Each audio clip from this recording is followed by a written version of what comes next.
সকালবেলায় ঘুম থেকে উঠেই আমি প্রথম কথা ভাবি যে আজকে আমাকে পিহুকে নিয়ে কি কি করতে হবে। তখন আমি ছোট ছিলাম, তখন আমার মা আমাদেরকে নিয়ে সারাদিন এই কথাই ভাবতো। তখন মাকে বলতাম, তুমি কি নিজের জন্য কিছু ভাবতে পারো না? তখন মা বলতো, যেদিন আমার জায়গায় আসবি সেদিন এই কথাটা বলবি। তো এখন বুঝতে পারি যে মা কেন ওই কথা বলতো। একটা কথা কি জানেন তো, সন্তান জন্ম দিয়ে তাকে বড় করে দেওয়াটাই, অঢেল টাকা পয়সা দিয়ে যদি শিক্ষিত করে দেন সেটাও কিন্তু বড় কথা না। কিন্তু যদি আপনি সন্তানকে মানুষের মতন মানুষই না করতে পারলেন, তাহলে আর কি করলেন? পুরো জীবনটাই ব্যর্থ হয়ে যাবে আমার। তাই পিহুকে যতটা পারি ছোট ছোট কথাতে ওকে শিক্ষা দিই।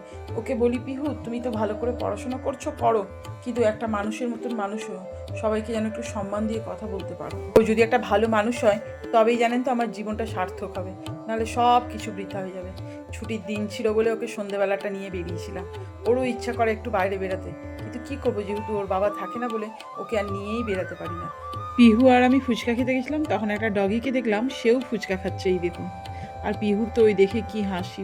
এই যে আমি আর পিহু ঘুরতে গেছিলাম না, তার পেছনেও একটা কিন্তু শর্ত ছিল যে আমরা দুজনেই হায়রানি হয়ে আসবো, দুজনেই কাজ শেয়ার করে নেবো, আর তাড়াতাড়ি কাজ শেয়ার করে আমরা তাড়াতাড়ি ঘুমিয়ে পড়বো।